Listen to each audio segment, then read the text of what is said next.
Hey everybody, Ryan here with Ray's latest. Hope everybody is having had a great weekend, is going to have a great week this week.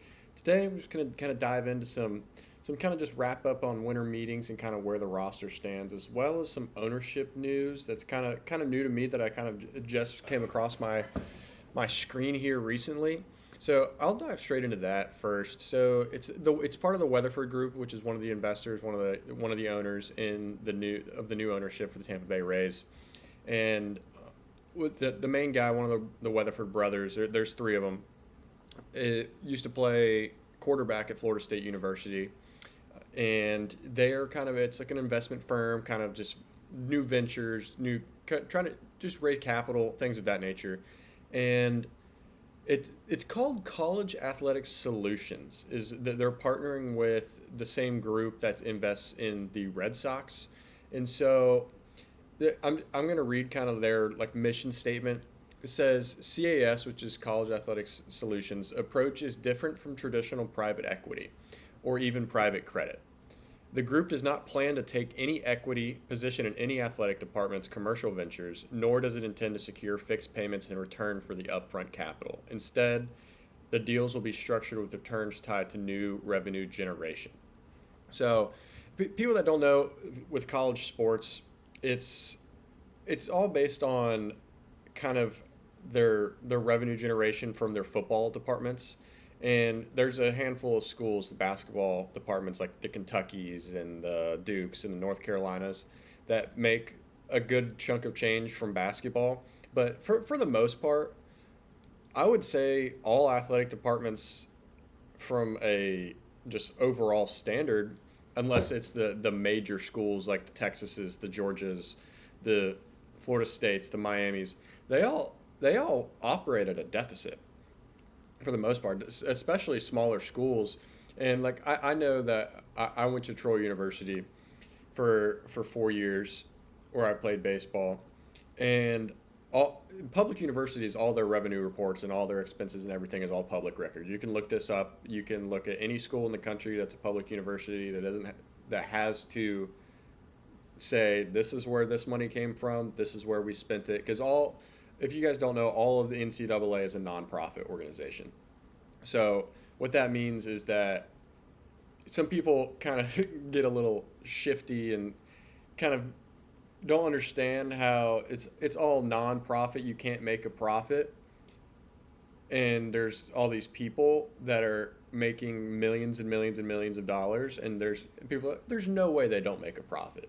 Well, the way kind of schools and nonprofit organizations in general kind of get around that is that Nick Saban's $10 million contract, or Lane Kiffin's $11 million contract, is part of the school's expenses. So it's one of those things where it's if you're the University of Alabama and you operate at a, let's just say, for example, $30 million in profit that year, you have to spend all 30 million of that money, but you just spend it on salary bonuses, equipment, facility upgrades, more sunscreen. I mean, I know from example, or just for kind of for reference, we a lot of schools, you get a fixed, your athletic program gets a fixed budget signed off by the athletic director every year, and if you don't spend the money in your budget the next year,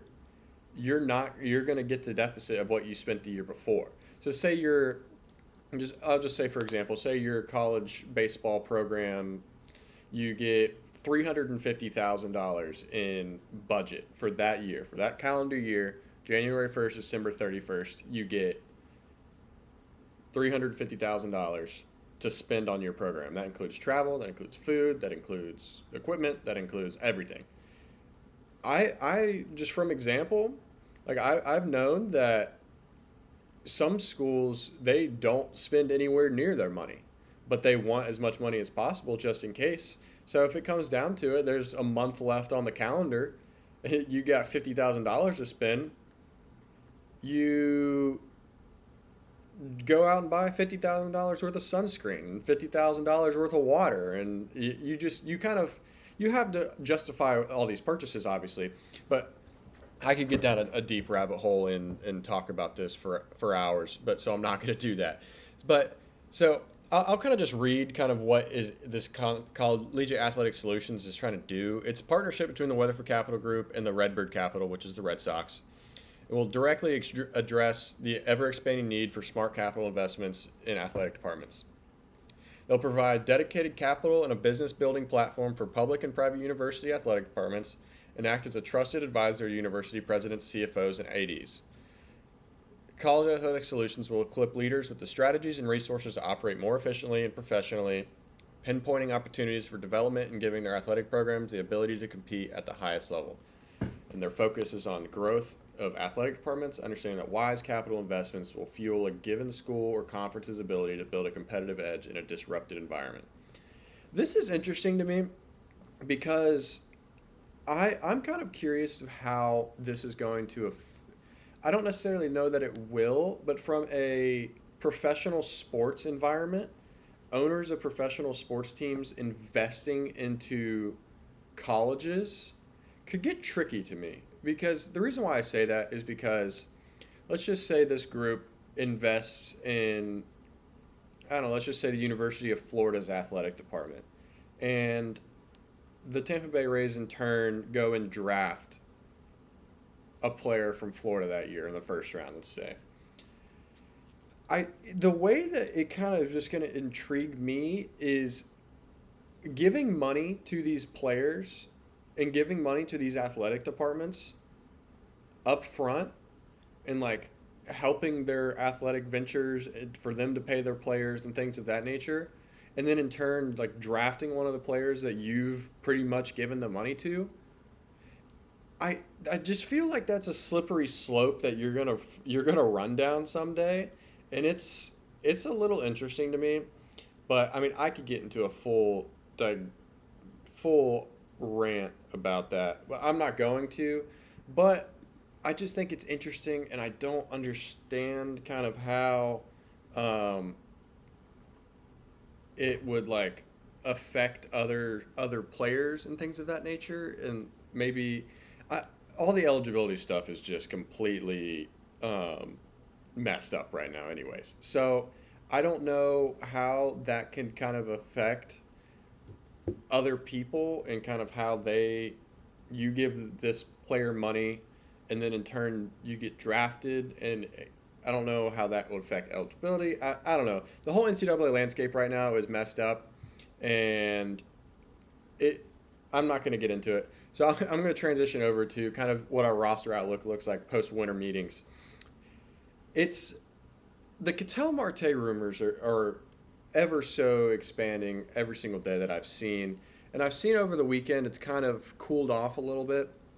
And the Shane Baz and Pepio movement for Marte, and then the signing of Steven Matz, it all kind of lines up to there being something really soon to kind of just pop off in the trade market. And the reason why I say that is because, yes, we were looking for a new starter, and we were looking for somebody to kind of just come in and eat innings. But from that perspective of signing a Mats for the amount of money that we signed him for, and then kind of shopping around with Baz and Pepio as players to kind of get a Ketel Marte, it kind of leads me to think that Brandon Lyle's going to be traded, and he's going to be traded for a starting pitcher, one. And I've seen a lot of kind of push towards the Pittsburgh Pirates, and I would love a trade with the Pirates just because of their young pitching staff. Skeens is completely off the table. That's not going to happen. But there's more guys in the Pirates rotation and kind of in their farm system that is a lot. It's kind of intriguing to me, like a Mitch Keller or like a Bubba Chandler, guys like that, Jared Jones even.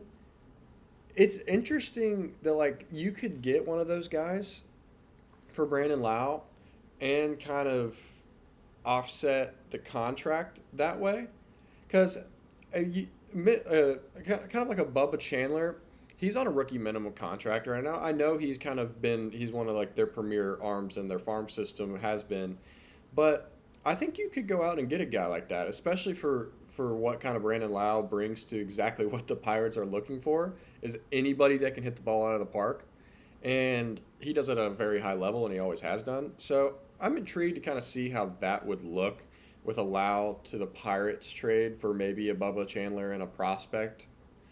I think I would be perfectly okay with that, and then get him into our pitching organization and our pitching staff, and just develop him that way because the Pirates can't develop anybody, and the guys that they get it. The Pirates are really, in my this is my opinion, the Pirates are kind of one of those organizations where they always have these guys, but for the most part, the guys that they have were already good.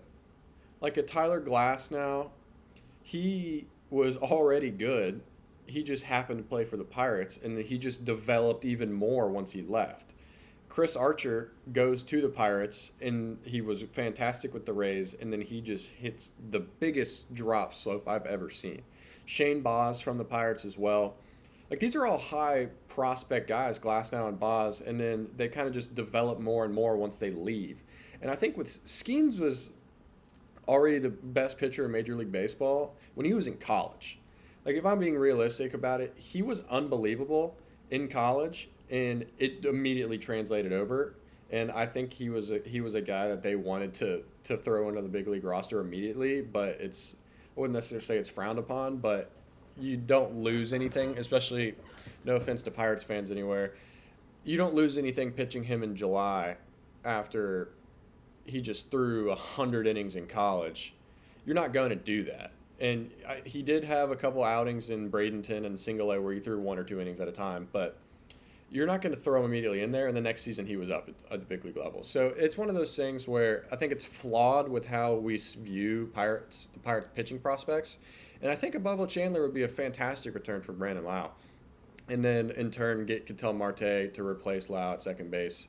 He's on club-friendly contracts for the next 4 years. So I think that'd be a fantastic look. And then from our outfield perspective, we got Mullins.